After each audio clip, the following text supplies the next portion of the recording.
कोणतीही पूर्वतयारी न करता झटपट होणारी 10 मिनिटात रेसिपी आज आपण करणार आहोत। तुम्हीही टिफिनला मुलांना देऊ शकता। स्कूल टिफिन रेसिपी आज आपण करणार आहोत।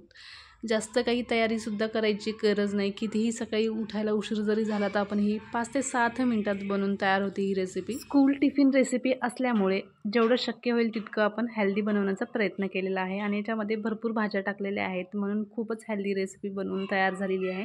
चला पटकन रेसिपीला सुरुवात करूया। व्हिडिओला लाईक केलं नसेल तर व्हिडिओला लाईक करा आणि माझ्या यूट्यूब चॅनलला नक्की सबस्क्राईब करा। एकाच वाटीने सगळं मेजरमेंट घ्या म्हणजे रेसिपी परफेक्ट होईल। इथं अर्धा कप मी मका घेतलेला आहे आणि अर्धा कप बारीक कापून शिमला मिर्च घेतली आहे। त्यासोबतच आपल्याला अर्धा कप कांदा बारीक चिरून आणि अर्धा कप पनीर लागणार आहे। तर हे सगळं व्यवस्थित आपण बारीक कापून घेतलेलं आहे। आता एका वाटीमध्ये आपण हे सगळं साहित्य काढून घेणार आहोत। आता त्याच्यामध्ये चवीप्रमाणे आपल्याला मीठ टाकायचं आहे आणि 1 ते 2 चमचे आपल्याला याच्यामध्ये दही टाकायचं आहे। जर तुम्हाला टोमॅटो वापरायचा असेल ना तर एक मध्यम आकाराचा टोमॅटो तुम्ही बारीक कापलेला याच्यामध्ये टाकू शकता। टोमॅटो जर टाकायचा असेल तर दही नका वापरू, दही टाकायचं असेल तर टोमॅटो नका वापरू, हे टिप्स लक्षात ठेवा। आता ह्याच्यामध्ये आपल्याला 1 चमचा बिर्याणी मसाला टाकला आहे। जर तुम्हाला बिर्याणी मसाला वापरायचा नसेल तर तुम्ही पाव चमचा गरम मसाला आणि पाव चमचा धने पावडरसुद्धा वापरू शकता। थोडीशी कोथिंबीर टाकली आहे। आता हे सगळं व्यवस्थित आपल्याला मिक्स करायचं आहे आणि 5 ते 10 मिनिटासाठी आपल्याला मॅग्नेट करण्यासाठी ठेवून द्यायचं आहे। मॅग्नेट केल्यावर ते मसाला छान मुरला जातो आणि भाज्यांना मस्त असा फ्लेवर येते। भात मी इथं बनवून घेतलेला आहे। भात आता सगळ्यांनाच येते, भात करायची रेसिपी सांगायची काही गरज नाही आहे। तर बघू शकता तुम्ही कोणत्याही तांदळाचा भात वापरू शकता, फक्त इंद्रायणी तांदळाचा भात वापरू नका, कारण ते जर बनवलं तर चिकट होईल।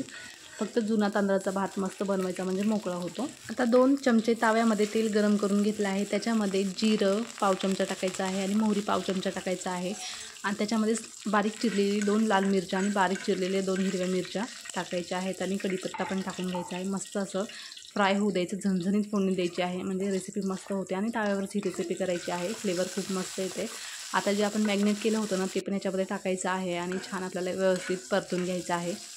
1 ते 2 मिनटं मस्त असं शिजू द्यायचं आहे, कारण काय होतं दही टाकल्यामुळे त्याला थोडंसं पाणी सुटते, म्हणून पाणी आटेपर्यंत आपल्याला हे छान शिजू द्यायचं आहे। तर मध्येच मी रेसिपी बनवता लाईट पण गेली होती, म्हणून मी टॉर्च लावून बनवत होते।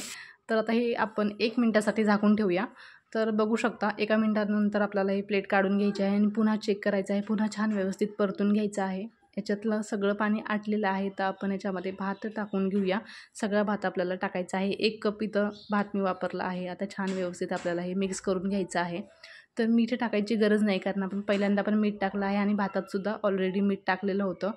तर आता याच्यावर थोडीशी कोथिंबीर टाकूया, तर मस्त असं मिक्स करूया। रेसिपी तयार आहे। रेसिपी कशी वाटली नक्की